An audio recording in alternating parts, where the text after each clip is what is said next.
అక్కడికి ఇక్కడికి తేడా కనిపిస్తుందా? ఇది తప్పు అని బైబిల్ చెప్తోంది, అలా చెయ్యొద్దు అని బైబిల్ చెప్తోంది. సనాతన ధర్మం అంటేనే ఇది అని ఇది చెప్తోంది. ఉదాహరణకు ఒక ఆయన ఉంటాడు, ఆయన వాళ్ళ అమ్మగారు ప్రెగ్నెంట్, వాళ్ళ అమ్మగారు ఇంట్లో ఉంటారు, వాళ్ళ నాన్నగారు కూడా ఉంటారు.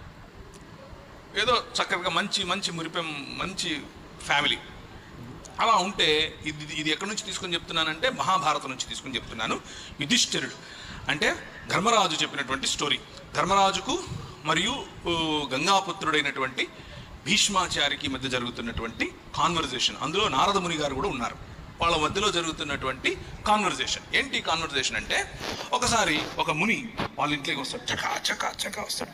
వచ్చి వాళ్ళ అమ్మ అక్కడ ఉంటుంది, పోయి చేయి పట్టుకుని రా అంటాడు. ఈ నుండి ఏంటి ఏంటి ఏంటి ఏంటి ఏంటి అయిపోతుంది నానా, ఆయన ఆపు అంటే ఆపకూడదు నాయన అన్నాడు. ఏంటి నాన్న, మా అమ్మని తీసుకెళ్ళిపోతున్నాడు ఆయన అని అంటే, ఇథా ధర్మ సనాతన అన్నాడు.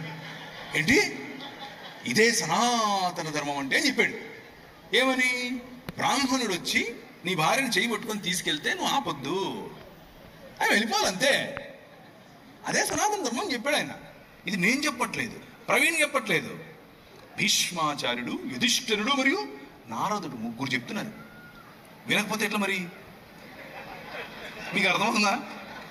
వినకపోతే ఎట్లా? ఇంకొక కథ చెప్తాను. అంటే మీరు అడిగిన దానికి చెప్పాలి, చెప్పకపోతే కష్టమైపోతుంది. కొంచెం ఎక్కువ టైం తీసుకున్నానా?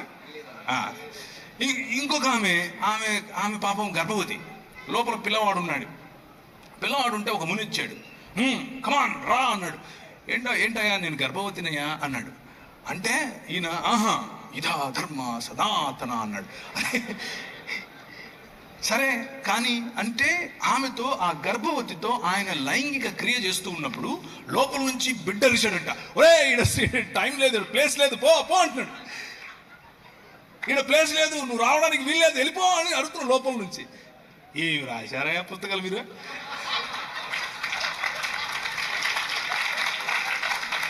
మీరు వచ్చి బైబిల్ని అడుగుతారా? ఏమన్నా ఉందా ఇది? అంటే ఎంత అన్సైంటిఫిక్ చూడండి. లోపల ఉన్న పిండం అరుస్తే కూడా తెలుసుకోలేనంత వండి తీసుకొచ్చి నువ్వు పుస్తకాలు రాసుకొని ఇది సనాతన ధర్మం అని చెప్తావు మాకు. కాబట్టి Bible is a matchless book. Matchless. No science, no mythology, no Quran, no Gita, no anything can stand in front of Bible.